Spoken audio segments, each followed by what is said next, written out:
Today we're going to talk about how to approach summer bass fishing with a rotation of lures to help you be more successful.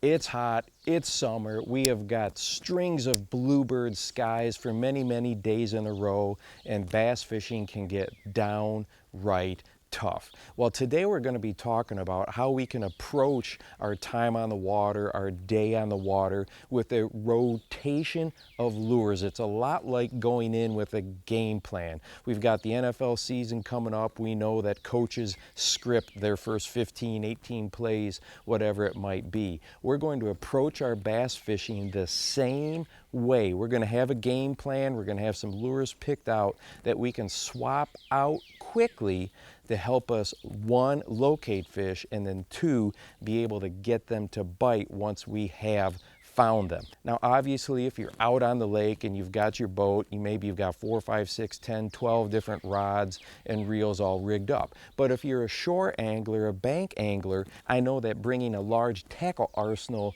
with you when you're bank fishing can be a real pain, but you can still do this effectively with 2 lures. So let's talk about how to break this down.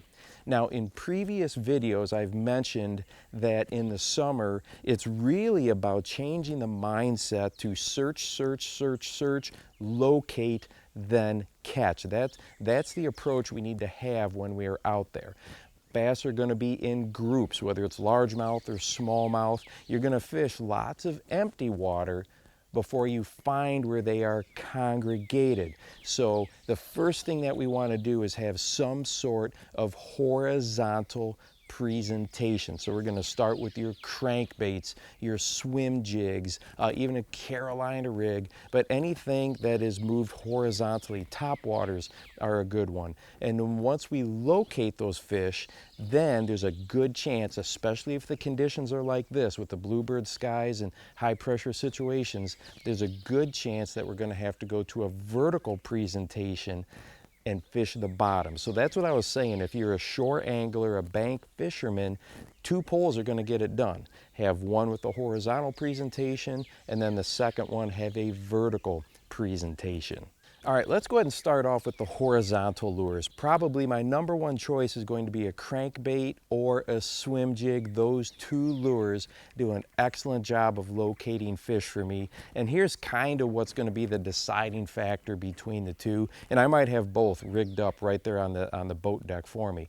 If there's a little bit more chop on the water, and if the cover is not super too crazy weedy, or if it's especially a rocky type of environment, I'm probably going to start off with a crankbait, a deep diver, or a square bill. If conditions are a little bit slicker and I think that the bass aren't maybe going to be quite as aggressive, then I'll probably go ahead with the swim jig. If I've got a lot of vegetation, I'm going to go with the swim jig. Now, as far as the horizontal presentation, the swim jig, I'm going to fish kind of slow, whether it's just a very smooth pulsing retrieve or something like the Alabama shake. That's still, it quivers a lure, but you're not moving it through the water super quick.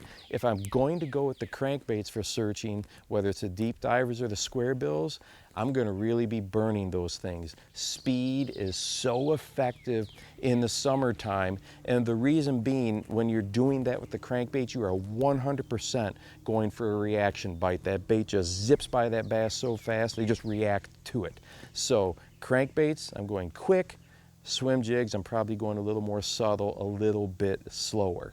Other good horizontal presentations, spinnerbaits do a good job. If I got some chop on the water, like I said, top waters do a great job. And even a Carolina rig can really cover some water quickly. And even though that's fished on the bottom, that's still a very horizontal type of a presentation, and you can just move right down the shoreline with the Carolina rig as well. Now, as far as the crankbaits, the summertime can be just crazy with pressure, and I'm not always talking about fishing pressure. We just came off the 4th of July weekend. The recreational boat traffic can be insane, absolutely nuts out there. Those fish can kind of be shell-shocked on some of these busy summer weekends. So if you have crankbaits that have no rattles, this can be a great time to use them. A lot of other anglers going down the shoreline, fishing offshore, ledges, points, they're going to be throwing some of these crankbaits that just have a lot of racket as they come through the water column. If you've got some of them that are silent runners, that are, you know, have no rattles in them whatsoever, that can really be a game changer. So I would pull out those silent cranks as well this time of year when you're in that searching phase. What about the lures that I'm going to use for my vertical presentations? Well, I'm probably going with 3. Number 1, I'm going to have a drop shot rigged up. Most likely, it's going to be a power shot, which means I'm going to put a heavy weight on there so I can, boom, get it to the bottom really, really quickly. I'm going to have that one. I'm going to have a wacky rig, either weightless or weighted, depending on the depth of the lake or the river that I'm fishing. Most likely, in a lot of the places I fish, it's going to be a weighted wacky rig to get to the bottom quicker, especially on these bluebird days. The bass are going to be down there relating to some sort of structure, the lake bed or the riverbed.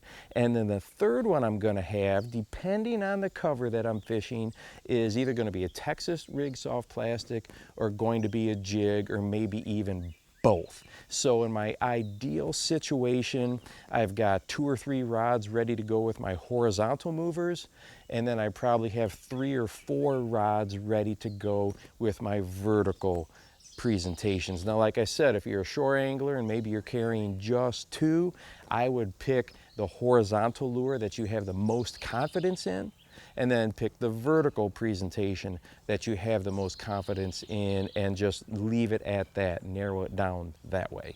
Okay, as I'm moving down the shoreline and I find an area that I think is fairly high percentage, I've got confidence that there's got to be bass somewhere here in the area, I may go back and forth and hit that spot 4 or 5 times, and each time with a different lure. And remember, it's so critically important in the summertime. If you catch one, even if it's one of these little bitty ones, there's something there that fish likes. And if that one bass likes it, even if it's a little 12-inch fish, there's a really, really good chance there's going to be others there as well. So once you locate a single fish, work that area over thoroughly, and I promise you, you could be on the way to having an amazing time. I've had plenty of days where for the next 20 minutes, the next 30 minutes, I'll just catch fish constantly because we located that school,